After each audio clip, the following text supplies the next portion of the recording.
Hey, welcome Broken World Entertainment, and this is episode 6 of Picard Season 3 review. As usual, non-spoiler and then spoiler. This one is titled The Bounty, and that title is an Easter egg. Oh yes.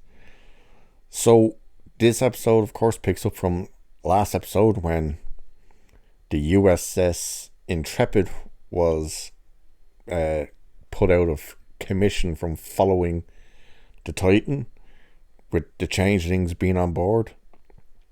We discovered the Titan is dropping its location sensors, I assume they are, or tracker beacons, and we see 3 Federation ships. One appears to be the Intrepid, and then 2 other ones show up around one of these beacons, and we're seeing these beacons being dropped everywhere. The Shrike is back in this episode with Vadic, who basically gives a bit more information as to the goal for the changelings. In this case, it seems to be to just want humans gone, more so the Federation. We learned something about Jack, something more on where the visions and hallucinations are coming from, which is interesting, but doesn't quite explain how he was able to kind of have a kill switch turn on last week and take out the changelings. And this episode brings back all of our TNG players. So far, not together, not all of them, but they're all back. So we get obviously Picard and Riker, we get Worf, we get Beverly, we get Geordi, and we get Deanna. And their mission in this episode is to get to the Daystrom Center and find out what the changelings took, what the actual weapon is that was taken from that station. Trying to think without spoiling anything. Oh, of course, I said all the band back together. Yes, Brent Spiner is in this one in an interesting way. There's great conversations in this episode. What I mean by that is, when you look at what Discovery and stuff have done, how they try and have conversations, they're just like these stupid, mind-numbing, whispered, crying conversations in corridors about feelings and all this crap. This one has real conversations that pull you in, and you see how good storytelling and good writing works. You know, conversation between Geordi and Picard, conversations with Worf and Riker, and conversations even with Jack and Picard. And one of the best conversations is with Geordi and Sydney, his daughter. This episode, this so far is my favourite episode. Very Star Trek. Really pushed the story forward. This episode for me gets a 10 out of 10. Best Star Trek I've seen since 2005. Hands down. So with that, I'm going to get into the spoilers, because we've got to delve into this and really kind of give you what the Easter egg was. And there's a lot of Easter eggs actually in this episode.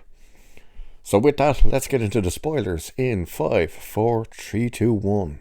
Okay, so we start off, as I said, with Federation ships following these beacons. The second beacon we get to, the Shrike arrives at, and Vadic is angry that they cannot find the Titan. And one of her crew members is kind of... Now, I don't know if anyone else is getting this, but when I'm watching it, I watch it on Amazon Prime, for some reason when her crew speak speak, I'm not getting the subtitles for what they are saying. I've noticed when I see it on other platforms, the subtitles are there. So I've no real idea what the clicky voice things are saying. But clearly this one is talking about, are they kind of going too far or whatever. And maybe doesn't want any part of it, because the next thing I know, she's telling another one, yeah, kill that one. And they do. Then we go to the Titan, who's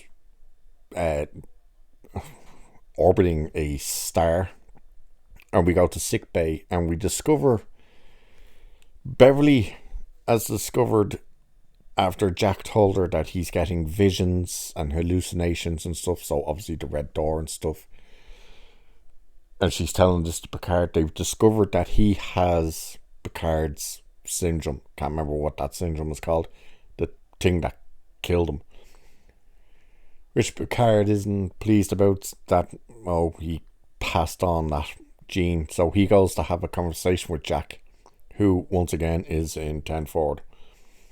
Seems to be a bit drunk. At least when you first see him and hear him talking, he seems drunk, and I immediately was like, how's he drunk? He's not, never mind drinking synthol. He's not even drinking real alcohol in any form, because it's in the holodeck. But him and Picard are kind of having a conversation. He's talking to Picard in the sense of, you're telling them you're not a very good prep talk speaker, because Picard's like, look, I didn't beat the disease, but it was decades before it killed me. And then they get the message they're here, so they go to the transporter room, and Raffi and Worf beam on board. So they go and have a conversation with the crew about they're going to have to break into the Daystrom Center. There's a great moment when Picard's like, so we got to burgle the place that's been robbed before, and Riker's like, excellent use of the word burglary, sir. And Shaw's sitting behind him nodding in agreement. It's like, that was a good one. There's quite a few funny moments actually in this one.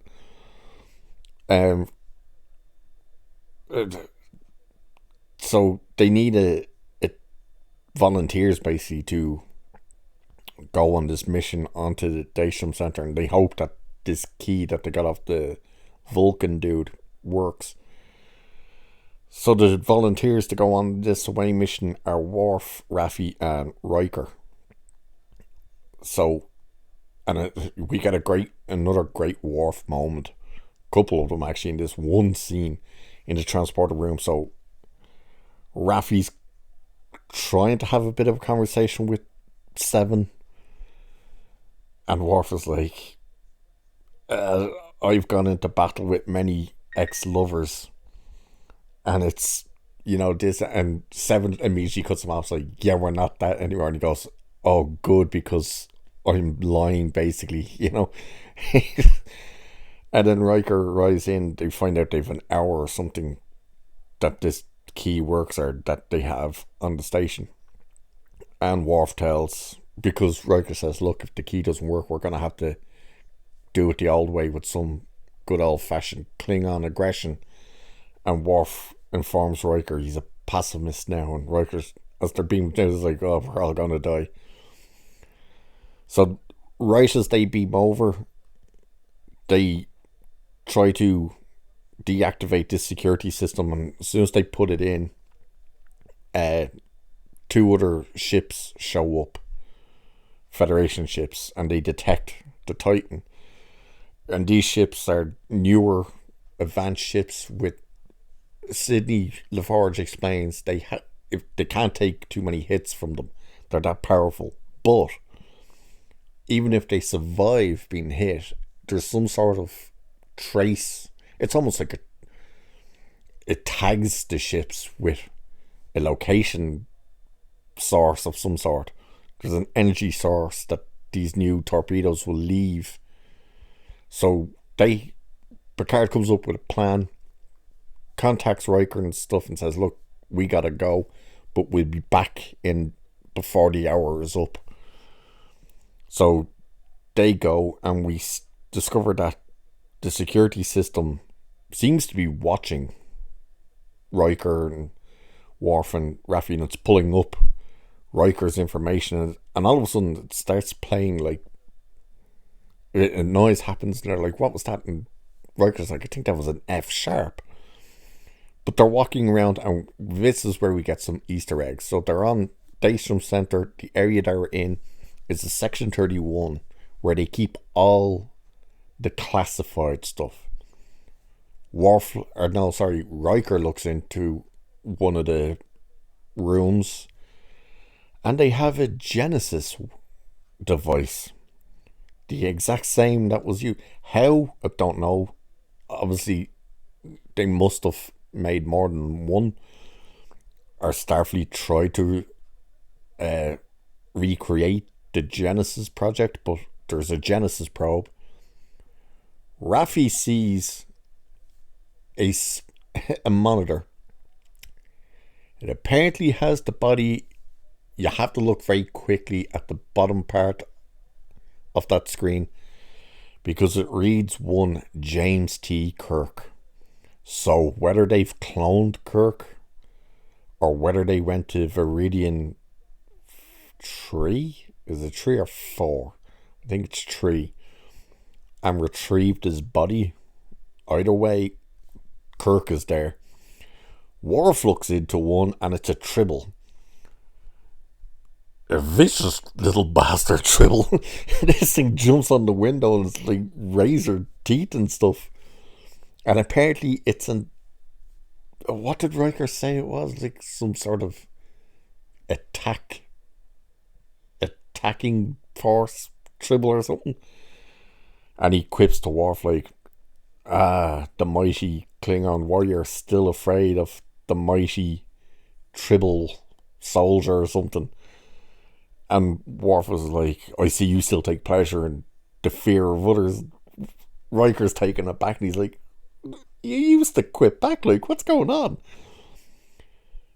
But they've activated the security system. All of a sudden they discover the room where they believe the weapon is, or the manifest for what the weapon that was taken was. But a holographic crow flies past them, and they're not sure about that, and the lights all go out, and you hear a voice saying, how does he say it?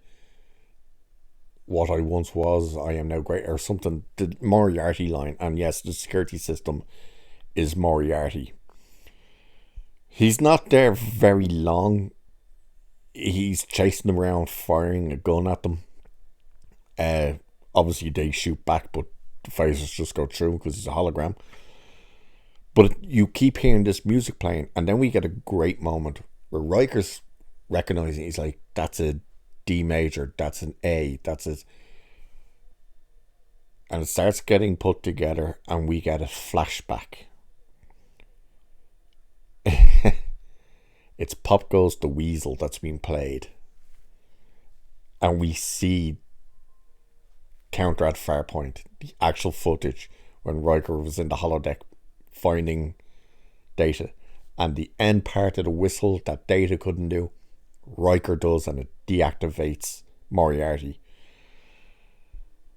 Then we go back to the Titan, and they've arrived at the museum, the Fleet Museum, where of course we get Geordi.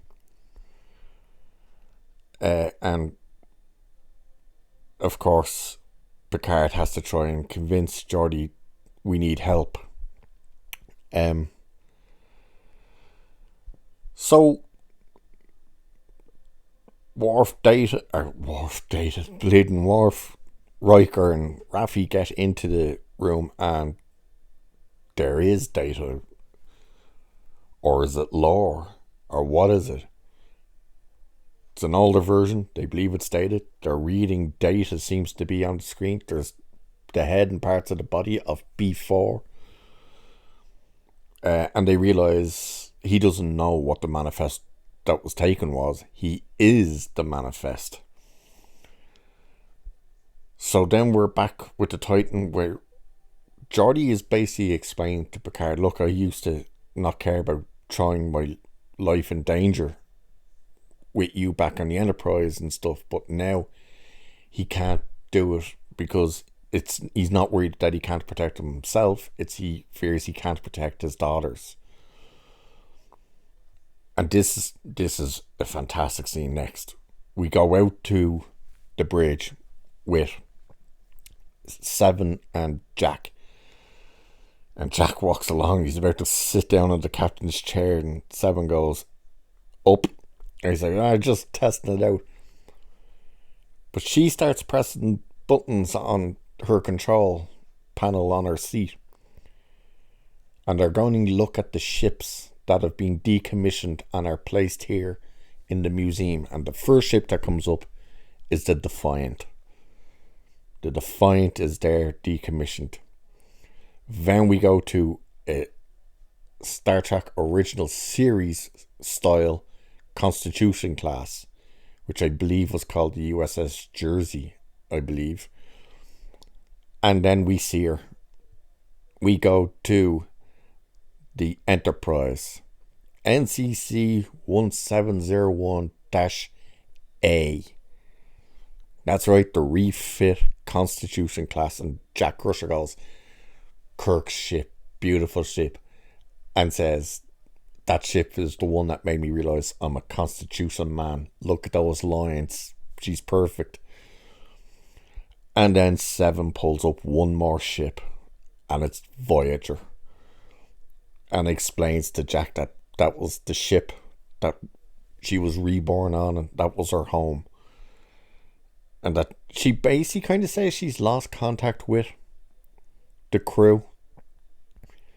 So now we're back with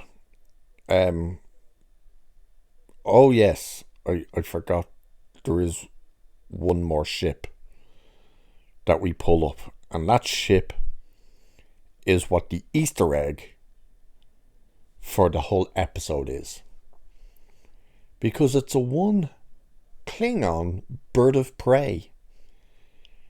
That's right, people. It's the, is it the HMS or the RMS? I think it's the HMS Bounty, aka the ship Kirk, Spock, McCoy, Uhura, Scotty, Chekhov, and Sulu took for a little ride around the sun. And Seven explains they had a hell of a time getting it out of the water from San Francisco because they couldn't find it. And Jack realizes and says, oh, so the cloaking device re-engaged when it went under the water. So when they were trying to find it, they couldn't. So they turn back at the Daystrom Center. They turn on a hologram, and it was whatever Sung was called from the first Picard, and he's explaining about life and how things were meant to be for him, and that all of his hopes and ambitions are now in what's Data. Maybe it isn't Data. Sydney then has a talk. Geordi's like, I can't help you. So Picard says, okay, we're leaving.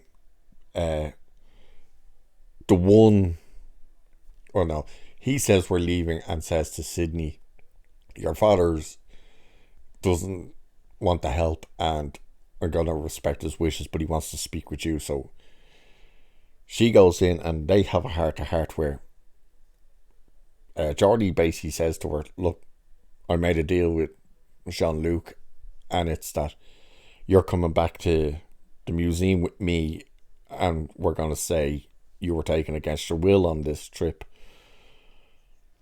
And she has a conversation saying like how she always felt he was disappointed in her because she didn't become an engineer like he did. She became the pilot and said, you're great at um building things, but she just wanted to fly what he built. And by the way, the reason they brought Geordie on and what the idea was, why Picard went to him, was he wanted him to install or create a duplicate of the Titan's signature that they could launch it to show up somewhere else, so the ships from the Daystrom Center would be attracted and leave. But the other daughter, whose name I'm not sure what it was something like Lila or something like that. Probably wasn't even close enough. That's what I can remember. Says it did. We could, even we wanted to do that, we can't, because all the ships are actually now linked together. They basically talk to each other, which is how the ships found them at Daystrom.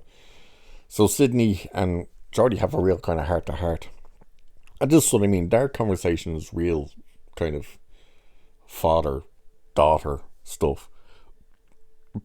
Better writing, better acting than anything we got in Discovery or anything. So she says, like, the crew is her family and that she's not afraid to run away. Geordie is.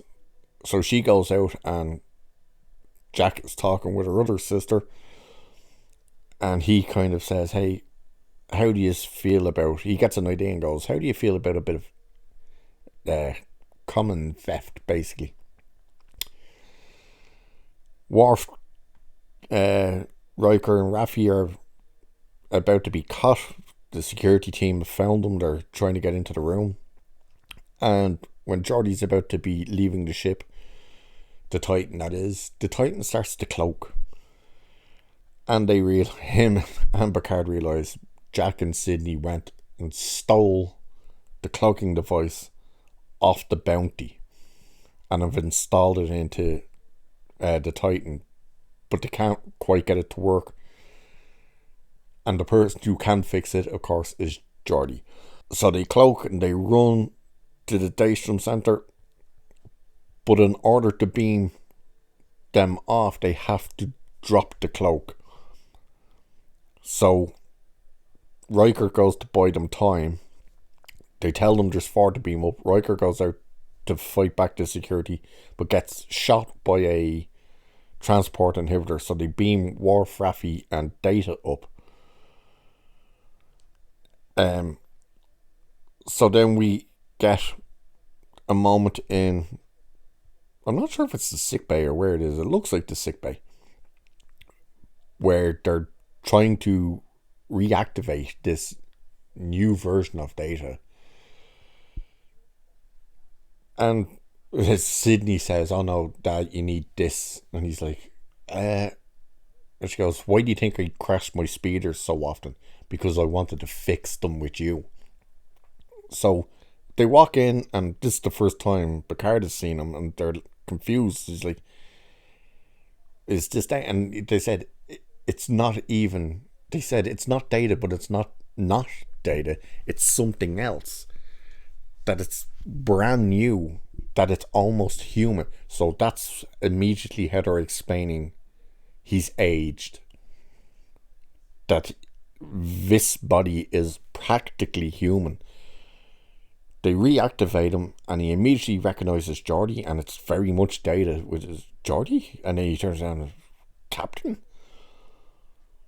And they're trying to ask what it was the changelings took, but he keeps kind of wigging out, and all of a sudden he turns into Lore for a brief second, and he says, there's many voices in me, but the loudest one seems to what's he say, like basically likes you, Picard, which must be Data. But he turns to Lore for a brief second. He's like, smiles and does, I am more. Then he wigs out again and he says, I am before. And then he wigs out and they ask, what is it they've taken? And we find out he does like an R2-D2 from his eyes.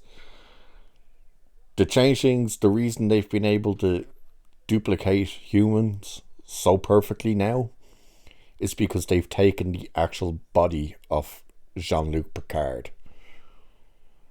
Then we go to Riker and he's getting the head kicked off him in by these three securities who want him to tell them where the Titan is. He won't. And the main one that's hitting him turns around, shoots and kills the other two security guards and morphs back into its Vadic. So she takes him to the Shrike. He takes the piss out of this giant one, says, how much of that bullshit goo have they poured into you? Because this one is huge. He gets a bit of a slap. And he's laughing and says, like, if you think after 30x years I'm going to betray them, you're mistaken. Not for my life. And Vadic says, yeah, I wouldn't expect you to do this for yours, but you would for hers, and they have Deanna. At least I'm going to assume it's actual Deanna and not a changeling. But that's the episode.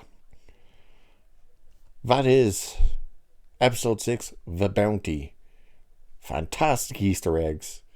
And not ones where you see them for brief seconds. The only one you see like for a brief moment, as I said, I had to actually rewind it and pause it just to make sure I saw what I thought I saw, and it was James T. Kirk. But like seeing the Enterprise A, the Defiant, Voyager, that was cool. And then to find out that they have the bounty from Voyage Home. Yeah, 10 out of 10 this episode. Great episode. So with that, I'll leave it here for this one. So cheers, and I'll catch you in the next one.